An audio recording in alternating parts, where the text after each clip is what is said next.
Oh, wait, okay, we should go and open it up. Okay, great. Charles, would you start doing that? I'm taking notes. Okay.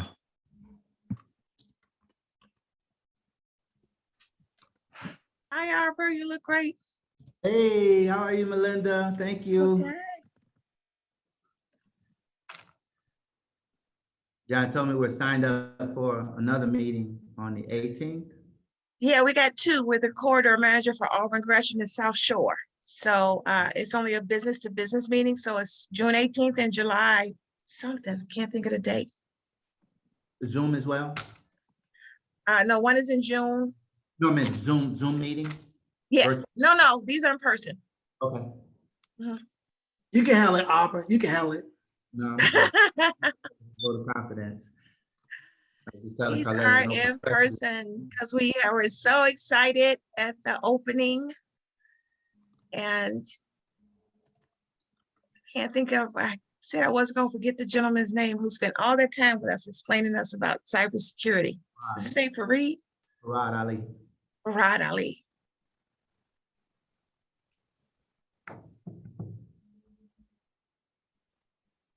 Is Farad gonna be on too, or no? I'm not sure. I know he's taking some PTO, so I'm not sure if he was available to join. No, he actually, Fry's on vacation. Gotcha. Good morning, everybody.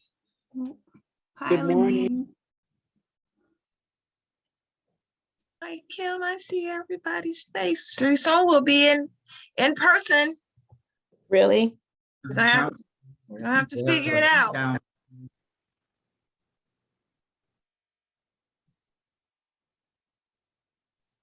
Okay, we can go ahead and get started. I'm sure other people will be joining us. Excuse me. Good morning, everyone.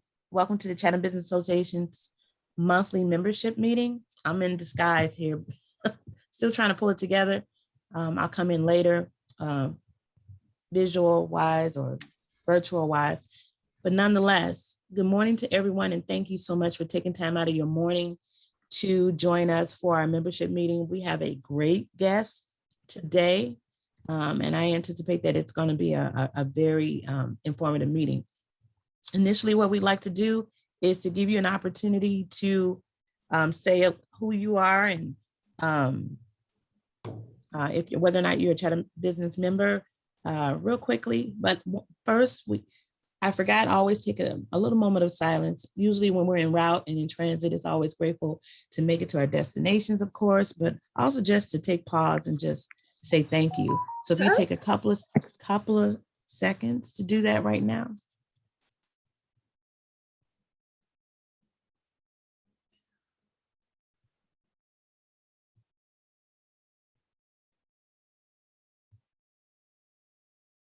Thank you so much. Thank you, thank you, thank you. So I'm going to start right here at the top. Introduce yourself, Sandy. Although we know you and your family, let the other people that don't know how wonderful you are, who you are. Hi, I'm Sandy Yano. My company is Sandy Yano and Associates. My claim to fame is I was Metris DB director for 30 years. 10 years ago, I started my own company to continue working in the world of inclusion. I do everything I did at Metra. I do a lot of technical assistance with small firms, helping them through certification.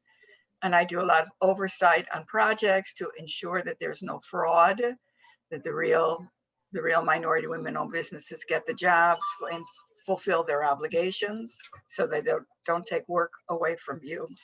So that anything that has to do with these programs, that's what I do. It's been a lifelong passion. This is my 42nd year.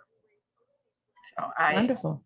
Yeah, and I've always respected what this organization has done through the years. It's really been good for the firms that it serves. Thank you, Sandy. Welcome. Ted?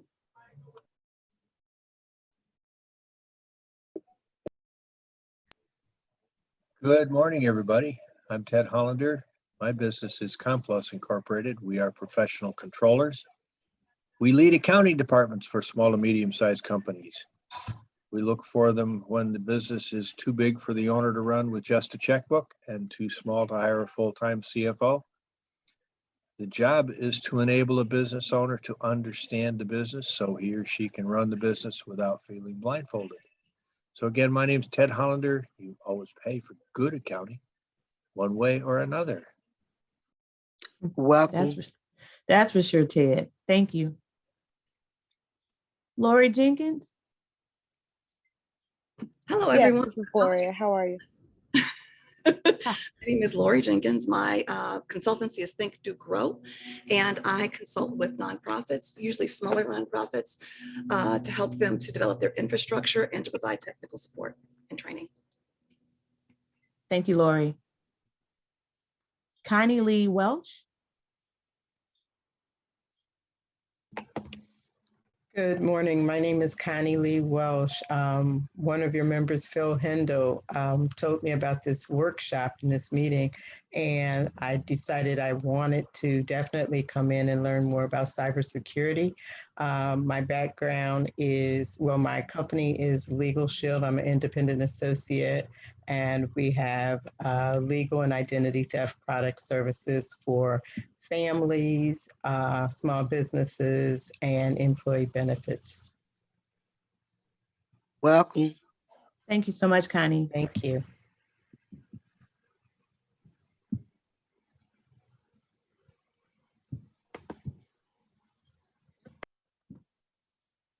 Let me see.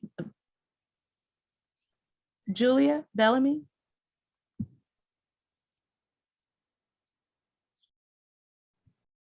Oh, sorry, I was multitasking.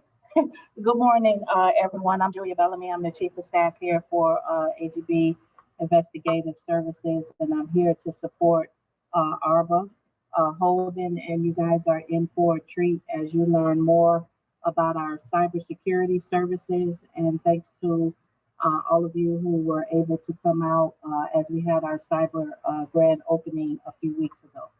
Thanks. Thank you, Julia. Vanetta Coley. Morning.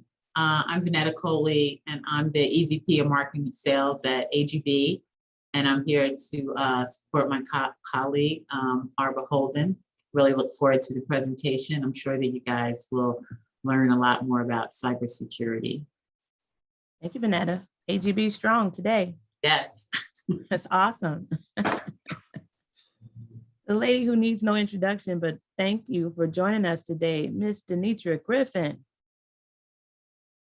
Well, this is a Huffman. Sorry to disappoint. For Is some that reason, John? yeah, for some reason, her face on my computer. I don't know what that's about. Well, John, she want the you're world to board know. member, so She want the world to know that I belong to her. I don't know why she got her face on my laptop. But my name is John Griffin Jr. I am the CEO and owner of AGB Investigative Services, and of course, I'm here to support my main man, 100 grand, ARBA Holden. And I love you, Miss Kelly. I love you more. good to hear you, John G. Kim New, always good to see your beautiful face. Really just a picture though. Good morning, everyone. Thanks for having me. My name is Kim New. I'm the community liaison for the Cook County State's Attorney's Office. I am assigned to the Community Justice Center South. Our main goal is to partner with businesses, community residents, as well as stakeholders in an effort to reduce crime. Thanks for having me. Thanks, Kim. Aaron Young. Can you hear us, Aaron? Yes, I can hear. Go ahead, introduce yourself, please.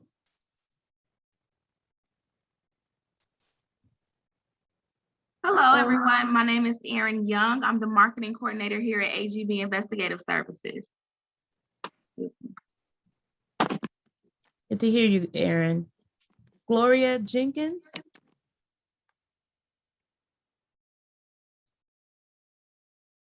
Well, morning, she's staff. Gloria If you Jenkins with wanna- Oh, she's Chatham staff. I'm Business sorry, Gloria. Associates. I'm sorry, you can wait till Gloria. last minute if you want. Thank you. Clarence, take yourself off of mute.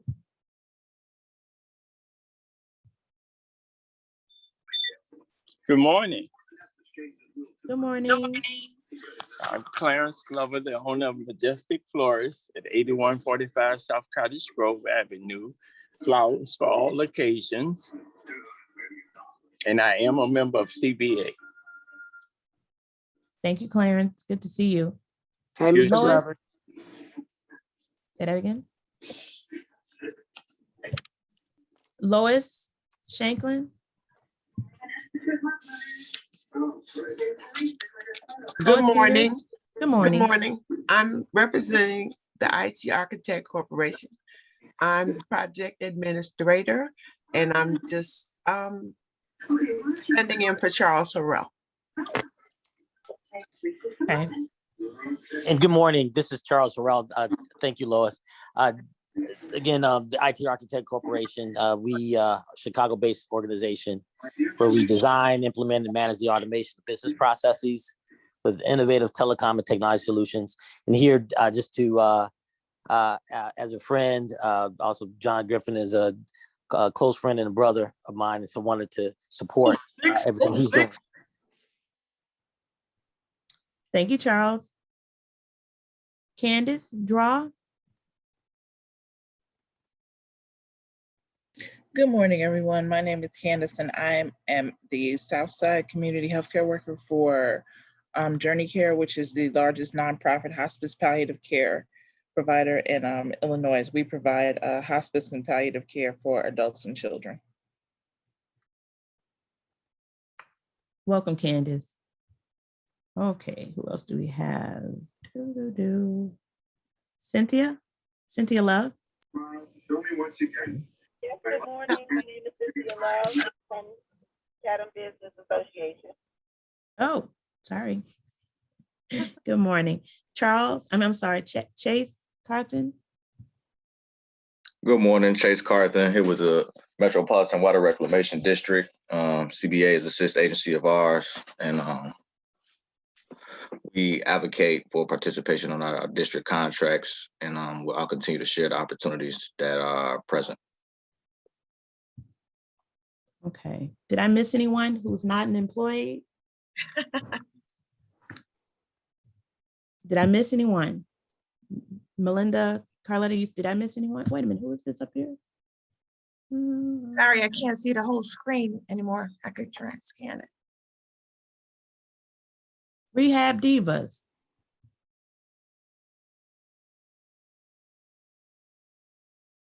Unmute yourself.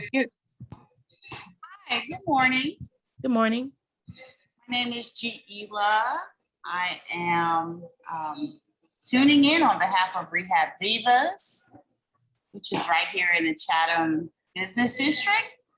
I am a new member of this family. I've been on board for about 3 months, and I am a PR and project coordinator here at our company. So I am so excited to be here with you all. Thanks. We're excited to have you. What did you say your first name was? Gila. Gila. Oh, hey, Gila. Yes. Welcome. Thank you. Glad to be here. Okay, I think I have everyone. Did we get Andre Benford and Oh, I'm sorry, Andre Benford. Thank you, Carletta. Andre, did you want to introduce yourself? Good morning. Good morning, everyone. I apologize. Andre Benford. I am a member as well, and I'm the owner of Benford Protection Group, another security firm. How's everyone this morning? We're great, thank you. There's somebody on the phone as well, ending 906. Did you want to introduce yourself, the person on the phone ending 906? If not, we're going to move forward. I'll introduce our board members. Carl? Good morning, everybody. Let me clear my throat. Yeah, I'm Carl Riley with Fifth Third Bank. I do business banking. I support you guys with any questions you have about the industry, as well as your real estate and equipment needs. And I'm just happy to be a part of this Chatham Business Association. John, you already introduced yourself, but John Griffin Jr. Morning, guys. I am proud board member, Chatham Business Association, again, owner of AGB Investigative Services. Okay. Any other board members besides myself? Melinda Kelly with Chatham Business Association, and I put in the chat, I'm so grateful to the board members because they're so modest, but they do such great work, not only for the organization, but for the businesses in the area. John, he grew up in Inglewood, and I'm not going to tell all his business, but I remember when he was a one business show here in Chicago, with sales struggling like the rest. And although he continues to struggle, he's always made sure that jobs are created in the area, that businesses grow, having him on the board. He appreciates that fact. And we're so proud of him because now he's operating in numerous states. And I've watched him work and do so many things on behalf of the community and the way he represents his businesses on a local level as well as a national level. So, for him to grow to the numerous states that he resides and works in, hire a lot of people from the community.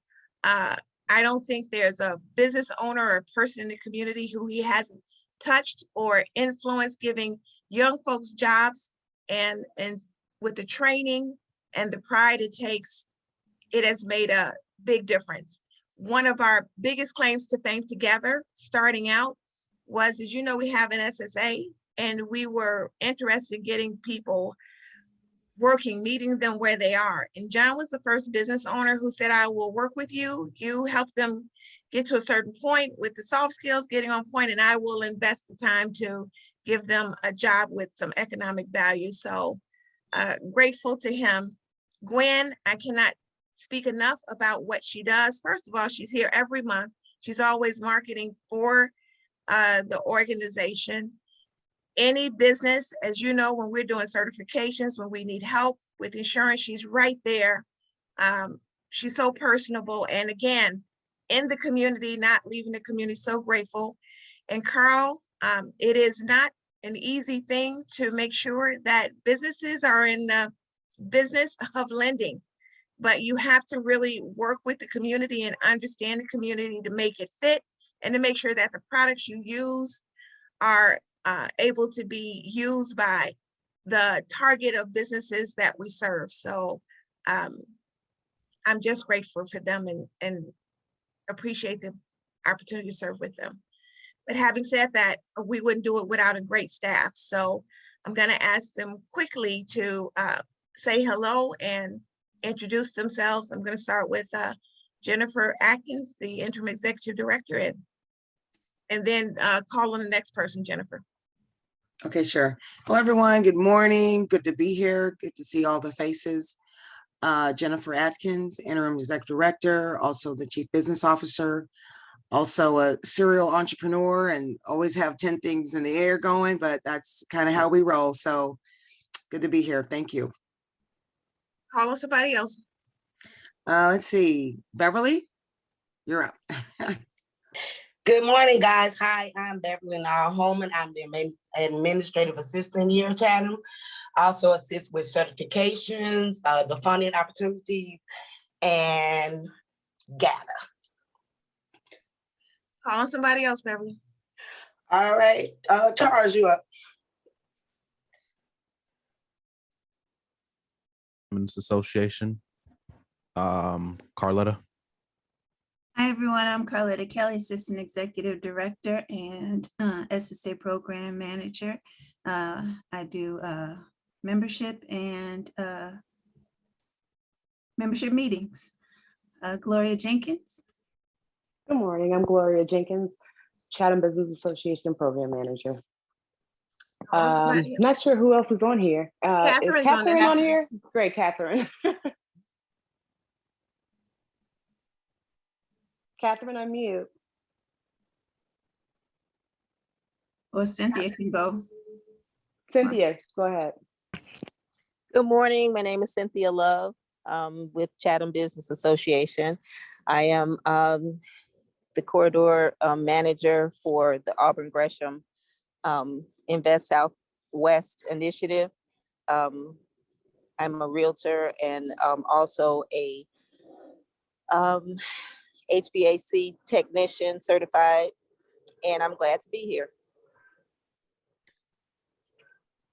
Anybody else? Catherine, can you unmute, or I think that's Richard or Cliff on the line. If not, I'll just say they're great and thank you for being here.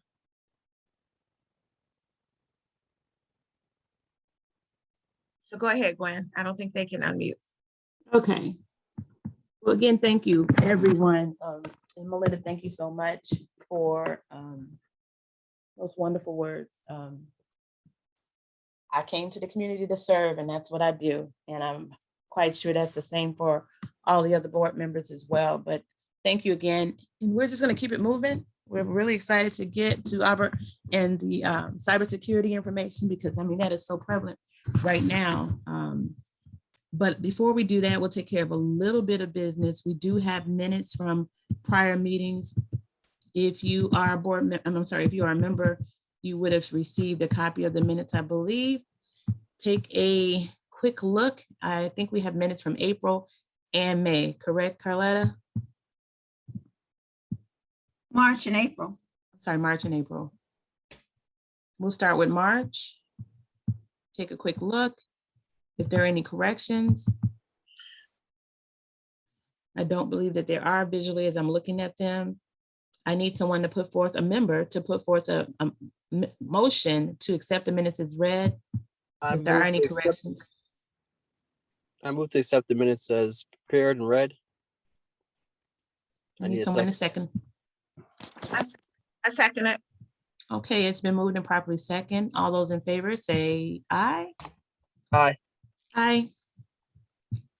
That's meetings for March. Then we have the minutes from the April. Let's see, April 20th. It says 220 on here, but that's just the name. It's April 13, 2021. We do have a board member entering, Lane Granger. Just note that. I move to accept the minutes for April 13th as prepared. I second. Okay, it's been moved and properly second. Thank you so much, Melinda, Carl, for your motions. I'll send you signed copies, Carletta, of both meetings. Without further ado, I'm going to bring to you, let me read his bio first. Nice picture. When you know, I thought it was bio, it was actually just a picture. Here is the bio.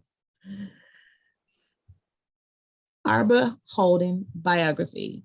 Arba Holden is the Executive Vice President of Information Technology and Business Development at AGB Investigative Services.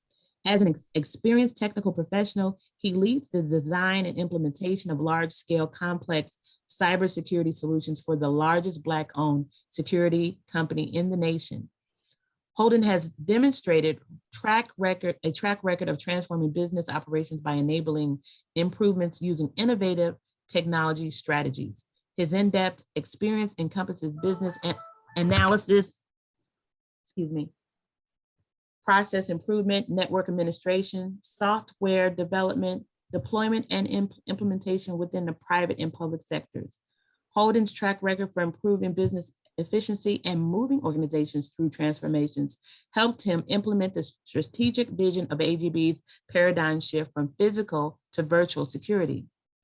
His previous experience honed his expertise in leadership, technology, infrastructure, technology support, process improvement, requirement gathering, and data-driven methodologies, gained a Six Sigma Black Belt program manager.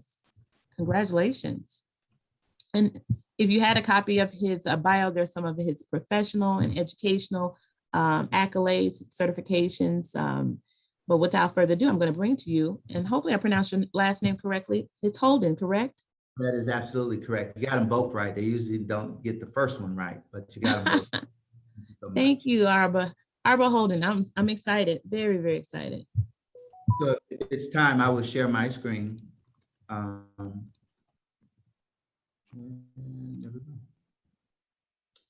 And I'll go into presentation. Can everyone see my screen okay? Yes. Okay, very good.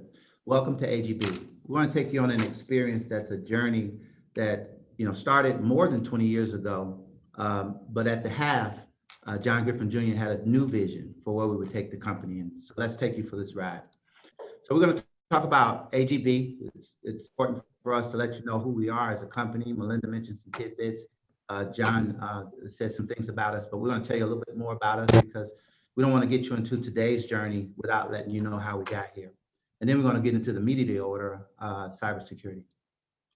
So why AGB? Because we stand for eliminating economic inequities by delivering training, smart security services to protect people, property, and data. We are a family of, we are a core values, and this, you can see this smartly impressed upon our wall as soon as you come into our company.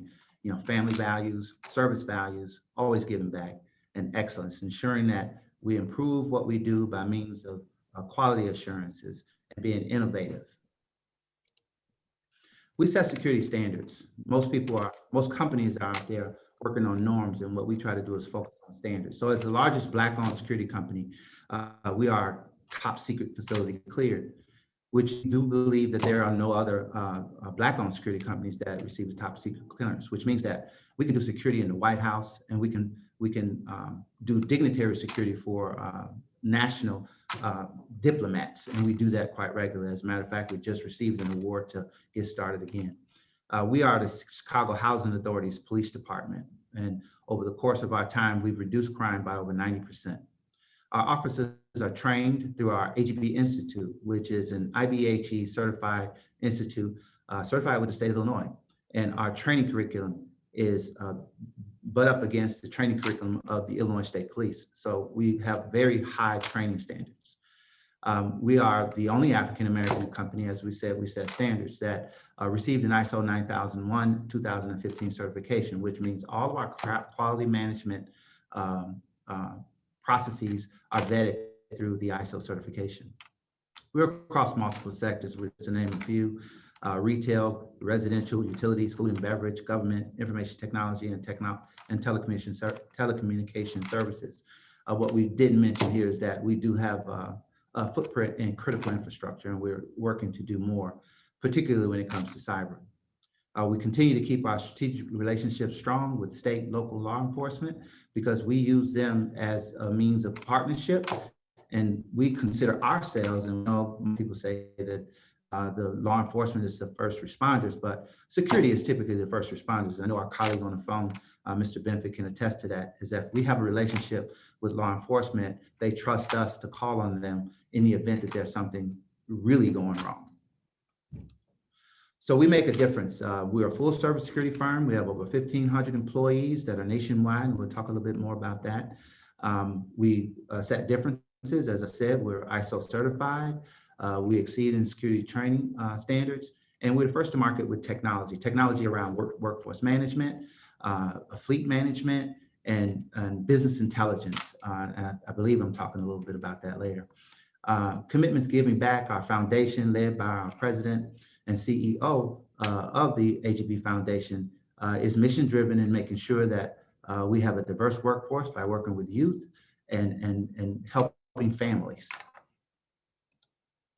Very award winning, and although these awards speak for the last 3 years, we're consecutive in our awards because this year it hasn't been announced yet, but we will be the 2021 award winner for Crain's fastest growing.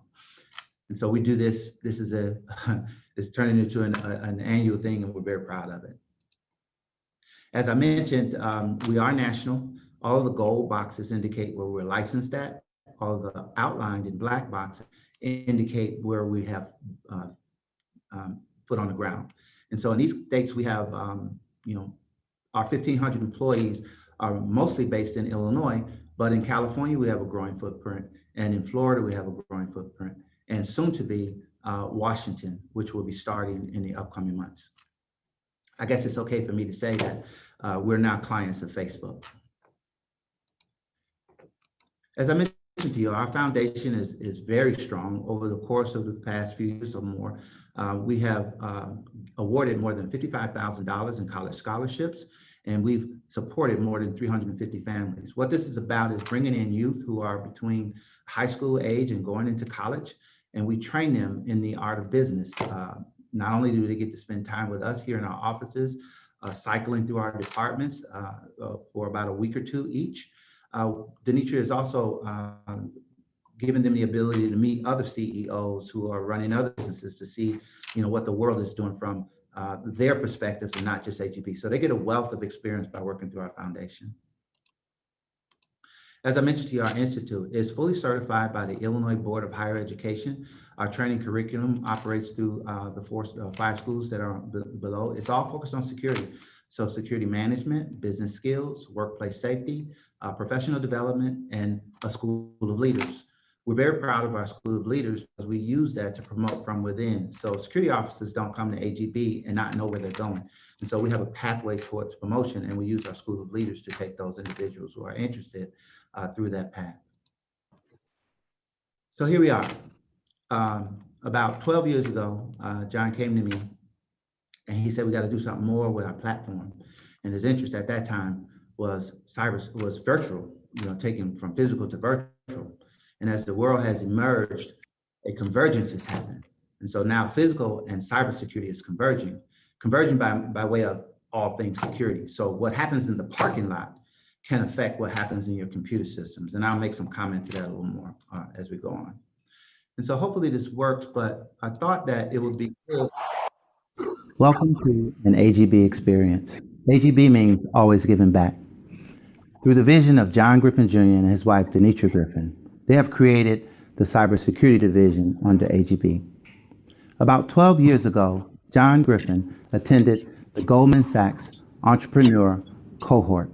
And through there, he created a growth plan, which was to take AGB from manned guard security services to virtual security services. From that vision, we've birthed our cybersecurity division, which we intentionally created a security operations center on the southwest side of Chicago. This is intended to show our AGB security officers growth potential into technology security. Technology security is important because there's a market that African-American companies and employees are not participating in large numbers. AGB has the opportunity to change that. Through our Security Operations Center, we intend to hire operations analysts. Those operations analysts will monitor networks of corporate clients. When they find irregularities in their networks, they will report those irregularities to our engineers, who then investigate to verify the findings. Once those findings are verified, they will communicate those findings to our client to take action. AGB is employing engineers to take action and remediate those issues found. Once those issues are found by our operations analysts, they are then addressed by our engineers, who will work directly with clients to remediate the issue.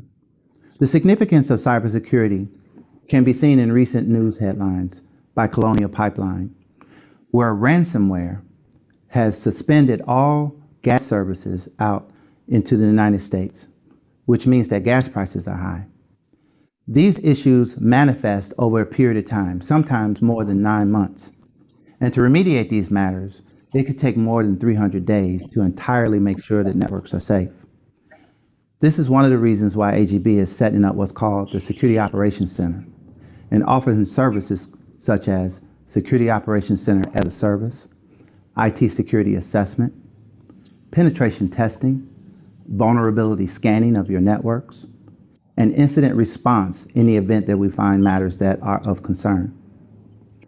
With this plethora of services and capability, AGB is capable of protecting networks like it protects people, property, and now data. Please be mindful of these matters that are affecting us technologically across the United States and the world. AGB is on the forefront, offering you services that will help you to mitigate and be preemptive when it comes to cybersecurity. We believe that no industry is safe from cyber attacks, which is why the Griffins developed the Cybersecurity Operations Division. From here, our advice is that you protect your networks with endpoint solutions. Hire engineers who understand network security. Hire consultants or staff that understand strategically how to protect your company's data. But before you do that, AGB is positioning itself to be that thought partner, to be that trusted advisor in the cybersecurity space. We know that one of the easiest ways to penetrate your network is through employees, lack of training, lack of understanding on how to use their devices, their tablets, their phones, inserting media into computers, all make the network vulnerable. Through our Cybersecurity Operations Center as a service, our operations analysts will monitor these activities and be alerted when suspicious material penetrates your network. Being proactive is important.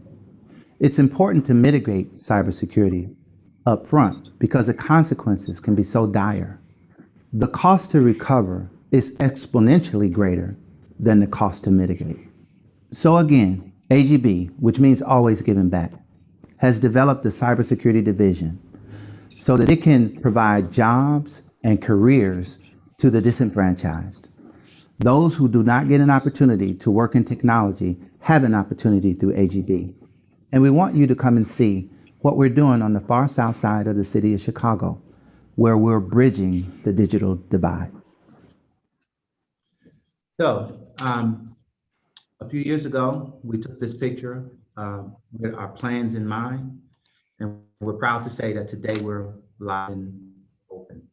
And so there's still a little more work to do, but our plans are very aggressive, and we have teams working to not only complete the technologies that need to be in place at our cybersecurity division, but to also develop the staff, hire the staff that will function in this place. We have gotten lots of interest for the work that we're doing, and we fully expect that once we really do open the doors for this cybersecurity division, it'll be an exciting time, not only AGB, but for those who come to work with us.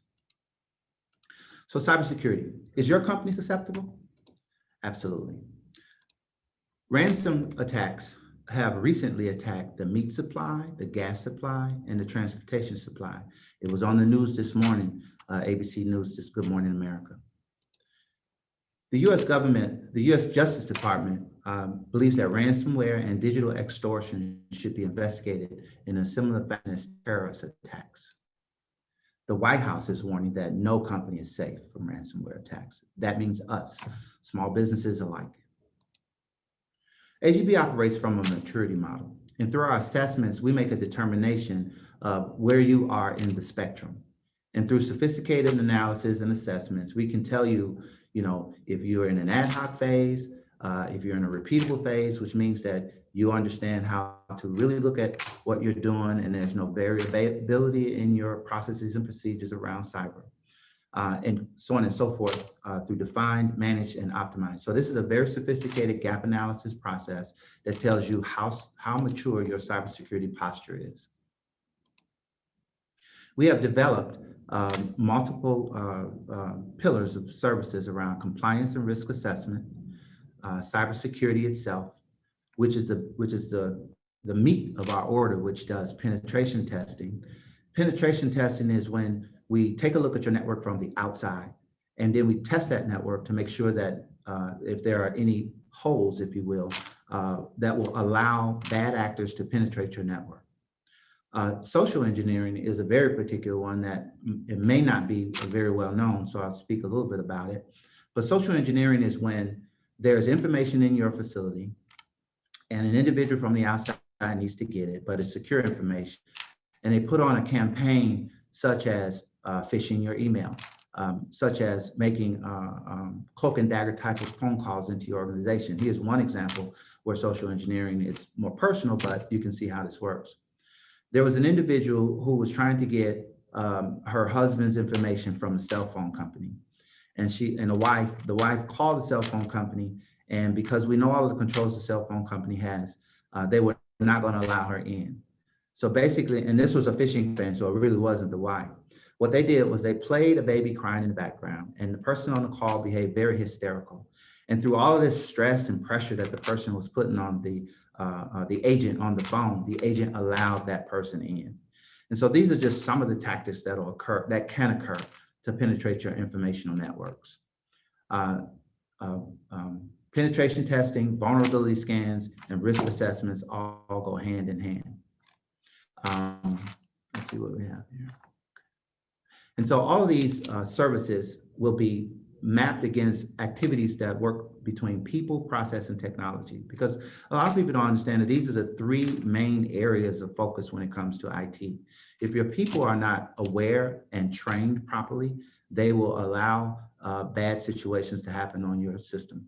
If there are no processes in place so that people won't know what to do, the people will again allow bad processes to infiltrate your network. And then if your technology is not up to speed, it cannot protect your network. And so we look at it across these three spectrums, and we design activities relative to our support services that will address all three of these pillars. We do our assessment based on the LOEs. Is it reliable? Is it maintainable? Can we scale it if our operation goes larger? Is it accessible? Is it extensible? Can we build onto it to make to have new feature functionality? Is it secure? And is it portable? As we're having our meeting today, this is a portable meeting. And so today we have to build portability into our systems and design. AGP can empower your IT staff through similar to an outsourced service, so SOC as a service, so Security Operations Center as a service. Our services will manage firewall, which we could come in early and configure and provide management, day-to-day management and maintenance and monitoring of your firewall. Typically, firewalls are put in place and they're not touched until a firmware comes out. Endpoint detection response. Most of us use our ISP's virus protection. You might get McAfee or Symantec with your subscription. AGB will recommend the right solution for your network, but not only put the solution in place, but our SOC, we can manage activity that's on the network that these systems is constantly reporting on. Vulnerability scanning. This is more of that assessment work, coming in and taking a look at your interior network and making sure that applications and computers and networks are solid and that they're unable to be penetrated. And when we find that they can, we'll design certain hardening exercises to make sure that your systems are no longer vulnerable. A managed SIEM. A SIEM is a security information event management system. This system is really aggregating all of the systems that I spoke about before and giving you a dashboard approach to making sure that you understand not only what's happening, but the impact that is happening on your service. So the AGP SOC as a service can offer you an external team of cybersecurity experts and an analyst to bolster your existing security team. Our team, Dr. Griffin, John Griffin Jr., Farad Ali, and myself are poised to help you understand your networks, identify the activity that's going on in your networks. As I mentioned earlier, cybersecurity activity begins early, and then it incubates, and then it manifests. So it starts, it incubates, and then it manifests. When it manifests, it's too late. You're already in a place where you're going to have to spend an inordinate amount of money to recover and resolve the situations that you have, and that can be critical to your business. You can, as you've seen, as I showed you earlier, through three of the industries that have been impacted, gas, transportation, and food. You know, the United States was really in a situation, and so the White House has already deemed that no one is safe, and the Justice Department has determined that they're considering, investigating these kinds of attacks as terrorist attacks. And what we don't want is that our small businesses who cannot afford to be impacted by a campaign that we didn't know about. So we're telling you from here that we can help you with that. And with that, I want to thank everyone. This is AGB Innovative Security Solutions. I'm Arba Holden, the EVP of Business Development and IT. Thank you so much. Good job, Arbor. Good job. So proud of you. Thank you, boss. Great job, Arba. Thank you so much, Julian. I just want to bring to light how important this is. You know, if you watch the news, and Arbor mentioned a few of the highlights of the news where this cyber ransom has been held, there were companies who literally just paid the ransom of $1 million reported on the news. Because can you imagine your technology as an organization, if we don't have access to our membership, if we can't send information to you to come to the meetings, if we can't help you with your if we can't protect you, that's very important. So as a small business, especially COVID has brought to light that we're all going touchless. You know, people don't want cash for a lot of reasons. Obviously, we probably never go back to that norm. But now there's the apps. As touchless as we can be to make these transactions is where we're headed. All of that affects our business. So we cannot afford to pay ransoms. We have to get in front of it on this level, because like any burglary or invasion, if you are well prepared, they will go on to the next victim. And what we're proud of is that AGB is bringing this to us now. And I talked to Farid, I talked to Arbor and John to make sure that we can do it in a manner that fits the model in the corridor with the commercial businesses that we serve. So please, I think it's going to start with a one-on-one assessment, and you guys correct me if I'm wrong, but do not think that we wouldn't bring it to you if it is something that you cannot access and afford. And it sounds like from what we hear today, something we cannot afford not to do. Right. So please ask questions to them now, especially with your business, how you get started, how it works. I don't think we need anything in terms of that you have to have something in place already. I think that's the idea of this, in terms of let them come and assess what you have before you do anything, and they can help us go step by step of what we need to do. Yes, that's absolutely correct, Melinda. It always starts with an assessment, knowing, you know, what your computer and network posture is right now. You know, how many computers, how many do you have a network? Do you have servers? So devices are all, you know, factored into the assessment. And so we need to have that initial conversation about, you know, what do you have in your office and what are you using to connect? Do you store your data in your office, or do you store your data in the cloud? Do you have firewalls that protect your information both ways? And so those are some of the questions that we would ask up front to best understand your security posture, to do at least a minimum of making sure you have a firewall. But more importantly, as I mentioned in talking about managed firewalls, that is configured, you have one, and that is configured properly to protect your network. Yeah, I have to say that when I went on AGB Cyber Tour, Arbor did an excellent presentation then and now. I was in a group with Chase Bank, and one of the representatives was telling me how Chase regularly tests their employees to make sure they know what to link on and what not to. I believe, does this service also do like a testing for businesses and their employees? So Absolutely. So we recently had a client where we put out a phishing campaign, which is what I mentioned earlier. PHISH is the word. And basically what happened is we were able to send deceptive emails out that looked like it from the inside of the company, and individuals were clicking on them. And what we learned later is that this particular company had a policy similar to Chase, where they did follow up on their cyber training. But this company took it a step further. They actually affect bonuses when individuals do not respond with their training to an email or any kind of phishing campaign that comes through. their annual bonuses are affected, and then they're retrained again. And so they're really encouraging through money, hitting them in their pockets, to pay close attention to the cyber campaign, because they have customers. They're taking in customers all the time, and they have customer data. So any newsworthy impact on their business would be catastrophic. And so they want to make sure that their businesses know, their employees know just how important this is.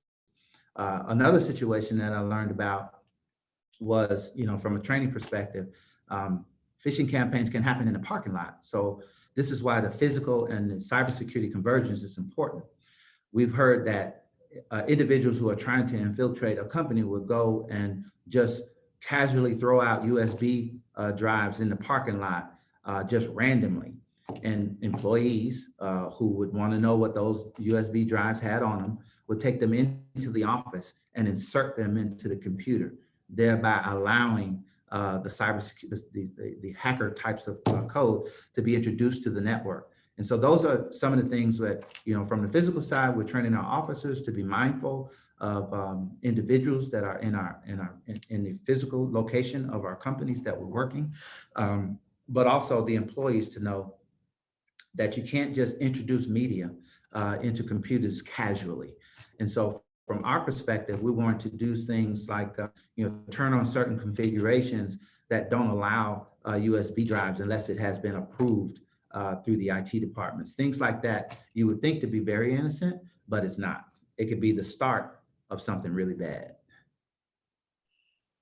And I know CBA specifically, we did an event, one of our fundraisers, like we used to do in person a lot. We had Smokey Robinson, and we were just moving fast. And somehow we had to wire some money to a venue, and we had been going back and forth. Somehow, between the day that we had a deadline to wire, I got wire instructions that were totally fraudulent. Mm-hmm. So once we made the wire instructions and we made the wire from the bank, I called the recipient, who told me it was totally wrong. So, fortunately, with our banking relationships, we were able to work with the FBI. But what they told me was that if it hadn't, given it a day, that money would have been totally gone, just how quick it was. And the email looked just like all the other emails that I had been using from the vendor. The vendor happened to be Garrity, which is a reputable venue place in Chicago. And we had been going back and forth, but somehow in that email, just in that quick moment, somehow they assessed that I was about to make a payment, or maybe they, with the event, it can happen no matter how careful you are.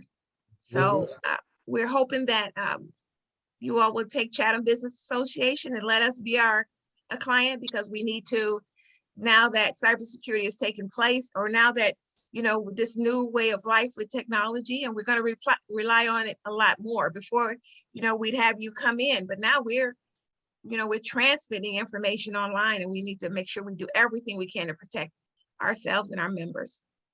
Absolutely, no doubt. And that whole thing that you described, and a couple of items that things that I described, are all in what's called social engineering.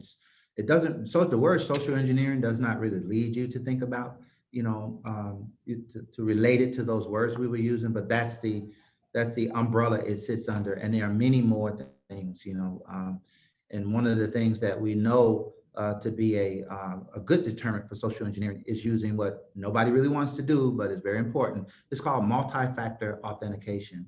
And so here at AGB, when we log into our email, we get challenged, and which means that a code is sent to our phones. And I think your banks, things like use that most often. And I know it's a pain, but trust me, it's very, very protective, and it'll protect you. So if you have the opportunity to use multi-factor, or they either call it multi-factor or two-factor authentication, please turn it on. It will save you an opportunity to not be impacted by cybersecurity or cyber hacking. Everything he said is correct. I see it on a daily basis when I'm at the computer. I get an email from somebody I know, and they're telling me to wire funds, and I got to call them now and verify who it is. And they're telling me that, no, my email address has been hacked. That's not correct. So the fraud thing is a big issue. We've had a lot of it through this whole pandemic. Before the pandemic, it was ridiculous with the checks. Now it's even more ridiculous with the emails and the ACHs and the wire requests. So what I would say to you guys, if you're serious about protecting your business, you want to talk to AGB, you want to talk to cybersecurity gentlemen and team and figure out what you can do to protect yourself. And then talk to your bankers and your insurance person too, and make sure that you have the proper insurance in place and that the bank's got proper account settings on your account to protect you from those type of frauds too. So it's great. Absolutely, Carl. Thank you so much. Yeah, I was definitely going to add to that too, Carl, about coverage on your policies. Take a look, because it's not a basic coverage for a lot of policies. So it's something that you generally have to add. And I'm actually working with a gentleman right now who is going to own a Mr. Appliance store in Chicago. And the standard coverage limits for cybersecurity have increased. This company is looking for him to insure his business up to $500,000, because recovering from a loss like that is tremendous, and it can be a tremendous financial burden on your business. And the coverage itself is very inexpensive. So make sure that you have the proper coverage for that as well. I can't stress that enough. Yeah, it's kind of like flood insurance. And so if you don't know you live in a floodplain and you get affected by a flood, the insurances won't cover you because you didn't have the appropriate coverage up front. And so it really is important to cover from the insurance perspective as well. I just wanted to mention, I noticed we had 2 other board members who earlier didn't introduce themselves. So Elaine and Corey Foster from ComEd and Elaine from AT&T, because again, through their partnerships, we've created a lot of jobs. And one of the first things we do is send them to AGB, because people in the community need to know what is on your background in this world. People are doing an investigation. And, with their partnership, we were able to create quite a few jobs and upgrade skills in the community. So I would like for them to, and I know they're both with the companies they represent, are very familiar with cybersecurity, but I wanted them to say hello and good morning and give us an update. So Corey or Elaine, can one of you unmute and start talking?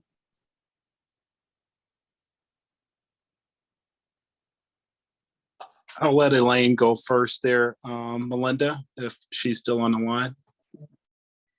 She may be multitasking because she didn't unmute, so go Okay. ahead. Yeah, I'll go right ahead then. Thanks for the opportunity. And I thought that was a great presentation. Very apropos at this time. Of course, at ComEd, we're very keen and aware of the cyber security aspects of our corporate relations, and we definitely subscribe to many of the practices and best practices that are in the industry that AGB just informed everyone of. But in terms of our partnership, we definitely look forward to working with CBA and all of our members in terms of our small business opportunities that ComEd provides. But I just wanted to say thanks for the presentation. I thought it was very apropos, and actually a lot of the information and content that was covered, we actually have that as part of our training as well at ComEd and Exelon. So thanks a million for the opportunity to participate and say a couple words. Thanks, Corey. Elaine, are you, she might be multitasking here. But while we wait for her, I just really did want to give the membership an update. We've talked about. Linda, I think Ted is trying to say something. Oh, okay. Ever a question. How would you describe your ideal relationship with the administrative activities within your client having to do with IT and human resources and accounting and the vendors that support them? So we would want, our ideal is not to be looked at as a contractor, but a partner. And so we're the fly on the wall, if you will. So if we're able to create the best relationship with the IT department or the folks with that responsibility in a company, we would sit down and we would best understand, what the computer environment looks like, what are computer practices, and we would bake all of that into our monitoring solution. And if we didn't get to a monitoring solution, we would create reports and recommendations based on what they should do to best harden their environment. And so we don't look at our relationship as a contractor relationship. We look at it as more of a trusted advisor relationship. So a lot of times when you have outside IT working with inside IT, there could be some friction because, sometimes internal IT believes not invented here. And so what AGB understands is that part. And so when we go in, we really want the internal IT department to understand that we just want to partner with you to help you look best to your organization. It's not about what we do, but it's about how to make you look more successful. And so it's really a partnering.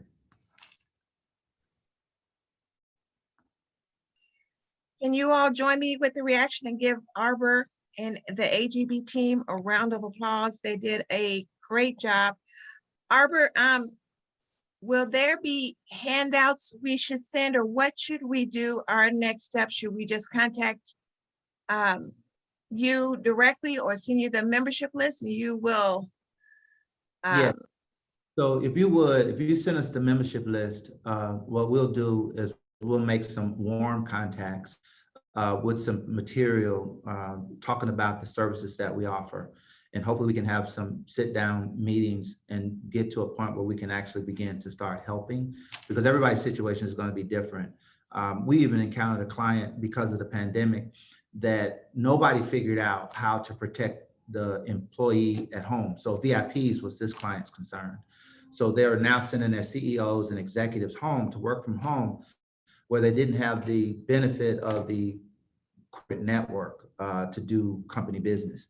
And so now they're at home, they're using their just basic Comcast router or AT&T router, and they're fully exposed to send company intellectual property over the internet. And so their concern was, how do we protect the work from home?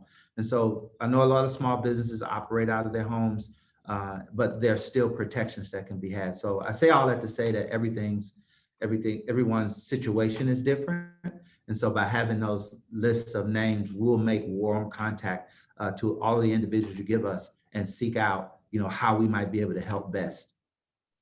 Okay, do us first though. I'm just kidding. Got it. You got it. I'll be in touch with you.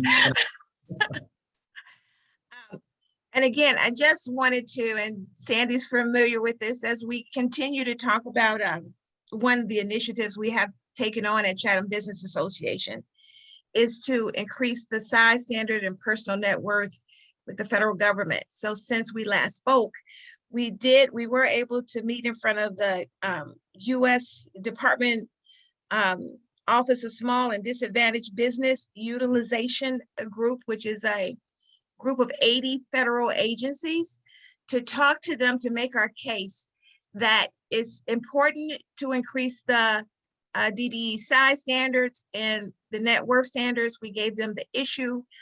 We brought to the attention that the SBA is still comparing cost of living and expenses based on a standard set years ago, doesn't take into consideration inflation, and it needs to be changed. It needs to be changed. We brought to their attention just the sheer numbers in terms of the way the program, with all we have happening in Illinois alone on the transportation side with the Obama Foundation, CDOT, we don't have enough even in our pipeline to make sure that I want to say, change the economic condition or give parity or equality in the community by making sure that these businesses can engage. Commissioner Jamie Reed joined me on the agency side. We brought to their attention that President Biden had put in an executive order called racial equality. We told them that looking at the size standards, which is up for review next year, we told them we plan to engage in the rulemaking process and fight feverishly for it, would support their mandate from President Biden, which is that executive order which according to them, and we'll get clarification for all of us, a lot of them felt the executive order meant that they needed to identify obstacles, but not necessarily address them. We were a little surprised at how much those 80 federal agency heads were not really clear on the challenges for DBE businesses. We brought to the attention some of the best practices we have put in place on a local level that we were looking to meet with the agency head and their legislative aides about to implement on a federal level. So we're following up with that meeting. One of the ones that I was a part of, that I was able to work on a committee, was that graduation program where you just don't graduate out of the program without any recourse to appeal it or to create a phased out process versus the abrupt graduation out of the program and the impact it has, and how you can't on one level tell a DBE that you have to stay on this level of income, but then expect for them to bond and ensure it sort of defeats. It's like you get them in a program and then they start using the program for what it's supposed to do. And then the program lets us down. So we're moving forward. We are, Congressman Rush started a congressional, because our next step is this. Like we said, every 5 years, the SBA looks at these things. It's up for review next year.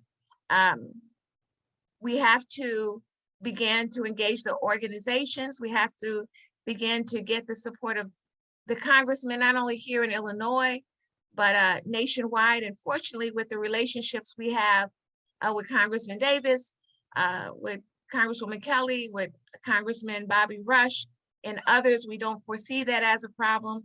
They have all started their own advisory committees, and we're glad to do that. We're part of each and every one of them. We've offered to spearhead this on that level as a subcommittee, and it looks like we're getting approval to move forward with that.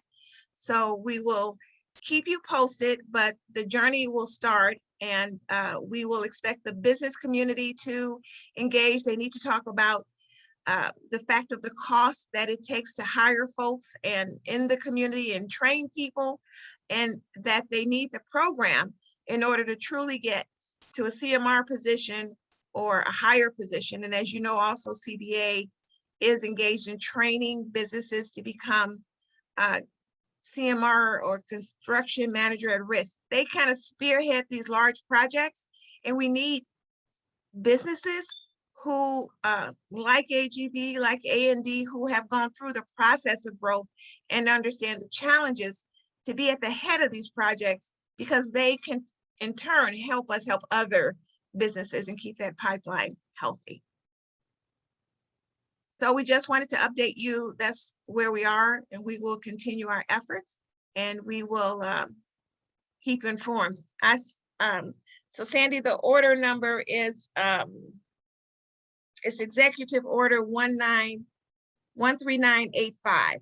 It's called Advancing Racial Equity and Support for Undeserved Communities through the Federal Government, dated January 2021. And if you don't get it, I can email it to you too. Okay. John, I will be sending this order to you to take a look at for me too. As I told you, the more I get business input, and I probably send it to Charles Harrell too, it will help me to make my case better, especially as we go into the rulemaking process, where you have to, we already know the how. We got pro bono services from Anita Ponder and others, and now we have to present our case as to the why from the business side. And just so you know, Anita Ponder will be presenting at our August meeting.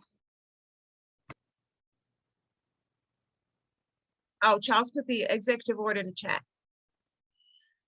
So are there any questions for the organization, for Arbor, for AGB, AT&T, ComEd? Any questions for us? Melinda, I have a question.